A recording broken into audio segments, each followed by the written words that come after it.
ആഗോള വിപണിയിൽ എണ്ണവില വീണ്ടും കൂടി, ബാരലിന് $103 കടന്നു. വിനോദസഞ്ചാര മേഖലയ്ക്ക് പുത്തൻ ഉണർവേകി ജബൽ അക്തറിൽ റോസ് സീസൺ. ഒമാൻ സുൽത്താൻ ഹൈതം ബിൻ താരിഖും ബ്രിട്ടീഷ് പ്രധാനമന്ത്രി കെയർ സ്റ്റാർമറും ഫോൺ സംഭാഷണം നടത്തി.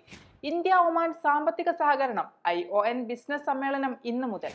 ഒമാനിൽ നിന്നുള്ള പ്രധാന വാർത്തകളുമായി ഗൾഫ് അപ്ഡേറ്റ്സ് ഒമാൻ തുടങ്ങുന്നു. എല്ലാ പ്രേക്ഷകർക്കും സ്വാഗതം.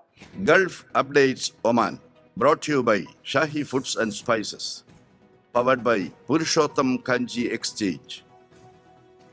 US ഇറാൻ സമാധാന ചർച്ചകൾ പരാജയപ്പെട്ടതിന് പിന്നാലെ ആഗോള വിപണിയിൽ എണ്ണവിലയിൽ വീണ്ടും കുതിപ്പ്. ഹോർമൂസ് കടലിടുക്കിൽ ഉപരോധം ഏർപ്പെടുത്തുമെന്ന് US-ന്റെ ഭീഷണി ഊർജ്ജ പ്രതിസന്ധി രൂക്ഷമാക്കി. ബ്രന്റ് ക്രൂഡ് ഓയിൽ വില ബാരലിന് 8.36% ഉയർന്ന് $103.16 എത്തിയത്. അമേരിക്കൻ പ്രസിഡന്റ് ഡൊണാൾഡ് ട്രംപിന്റേതായിരുന്നു ഹോർമൂസ് കടലിടുക്കിൽ ഉപരോധം ഏർപ്പെടുത്തുമെന്ന ഭീഷണി. എന്നാൽ സമുദ്ര ഇടനാഴിയിൽ ഉണ്ടാകുന്ന ഏതൊരു ആക്രമണത്തെയും അതിശക്തമായി നേരിടുമെന്ന് ഇറാനും വ്യക്തമാക്കി. സംഘർഷം രൂക്ഷമാകുമെന്ന ആശങ്കകളാണ് ക്രൂഡ് ഓയിൽ വില വർധനവിന് കാരണം. ഇസ്ലാമാബാദിൽ നടന്ന സമാധാന ചർച്ചകൾ പരാജയപ്പെട്ടതിനെ തുടർന്നാണ് ട്രംപ് ഹോർമൂസ് കടലിടുക്ക് ഉപരോധിക്കുമെന്ന് ഭീഷണി മുഴക്കിയത്. ഹോർമൂസ് തടയാൻ നാവികസേനയ്ക്ക് നിർദ്ദേശം നൽകിയിട്ടുണ്ടെന്നും ഇവിടേക്ക് പ്രവേശിക്കാനോ പുറത്തു പോകാനോ ശ്രമിക്കുന്ന എല്ലാ കപ്പലുകളെയും ഉപരോധിക്കുമെന്നും ട്രംപ് വ്യക്തമാക്കി. ഒമാന്റെ വിനോദസഞ്ചാര മേഖലയ്ക്ക് പുത്തൻ ഉണർവേകി ജബൽ അക്തറിൽ റോസ് സീസൺ സജീവമാകുന്നു. ഈ സീസണിൽ 6000-ഓളം റോസ് ചെടികളാണ് മലനിരകളിൽ പൂത്തു നിൽക്കുന്നത്. വിനോദസഞ്ചാരത്തിനും സാമ്പത്തിക വികസനത്തിനും ഒരുപോലെ ഉണർവേകുന്നതാണ് ജബൽ അക്തറിലെ റോസ് സീസൺ. മലയാളികൾ ഉൾപ്പെടെ നിരവധി പേരാണ് മലഞ്ചെരുവിൽ റോസാപ്പൂ വിസ്മയം അനുഭവിച്ചറിയാൻ ജബൽ അക്തർ പർവ്വത നിരകളിലേക്ക് എത്തുന്നത്. അനുകൂലമായ കാലാവസ്ഥയും സഞ്ചാരികളെ ആകർഷിക്കുന്ന ഘടകമാണ്. മാർച്ച് പകുതി മുതൽ മെയ് പകുതി വരെയാണ് സീസൺ. ഏകദേശം 6000 റോസാ ചെടികൾ ഇവിടെ കൃഷി ചെയ്യുന്നുണ്ട്. പ്രതിവർഷം 30,000 ലിറ്റർ റോസ് വാട്ടർ ഇവിടെ ഉൽപ്പാദിപ്പിക്കപ്പെടുന്നു. ഇതിന്റെ വിപണി മൂല്യം ഏകദേശം 2,10,000 ഒമാനി റിയാലാണ്. സന്ദർശകർക്ക് പ്രകൃതിയുമായും പ്രാദേശിക പൈതൃകവുമായും നേരിട്ട് സംവദിക്കാൻ അവസരമൊരുക്കുന്നത് കൂടിയായി സീസൺ മാറുകയാണ്. മേഖലയിലെ സംഭവ വികാസങ്ങളുടെ പശ്ചാത്തലത്തിൽ ഒമാൻ സുൽത്താൻ ഹൈതം ബിൻ താരിഖും ബ്രിട്ടീഷ് പ്രധാനമന്ത്രി കെയർ സ്റ്റാർമറും ഫോൺ സംഭാഷണം നടത്തി.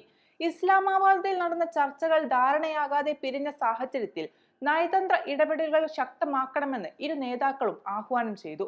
അന്താരാഷ്ട്ര നിയമങ്ങൾ പാലിച്ച് സമാധാനം പുനഃസ്ഥാപിക്കാനും ഒമാനും ബ്രിട്ടനും ഒരേപോലെ താൽപര്യം പ്രകടിപ്പിച്ചു.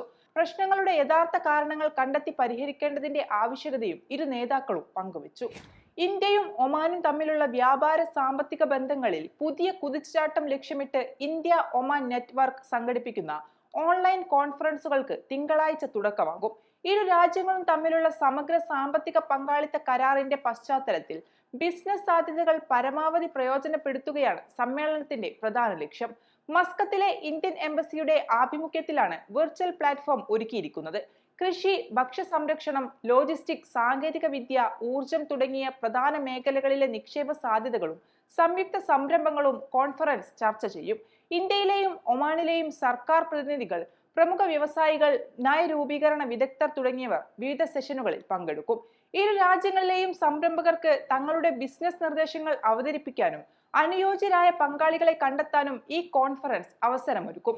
ഗൾഫ് അപ്ഡേറ്റ്സ് ഒമാൻ പൂർണ്ണമാകുന്നു. പ്രവാസ ലോകത്തെ പുത്തൻ വാർത്തകൾ അറിയാൻ ഗൾഫ് മാധ്യമത്തിന്റെ സോഷ്യൽ മീഡിയ പ്ലാറ്റ്ഫോമുകൾ സന്ദർശിക്കാം. ഗൾഫ് അപ്ഡേറ്റ്സ് നിങ്ങളുടെ വാട്സാപ്പിൽ ലഭിക്കുന്നതിന് നിങ്ങളുടെ പേരും സ്ഥലവും 96201150 എന്ന നമ്പറിലേക്ക് വാട്സാപ്പ് മെസ്സേജ് അയക്കൂ. Gulf updates Oman brought to you by Shahi Foods and Spices, powered by Purushottam Kanji Exchange.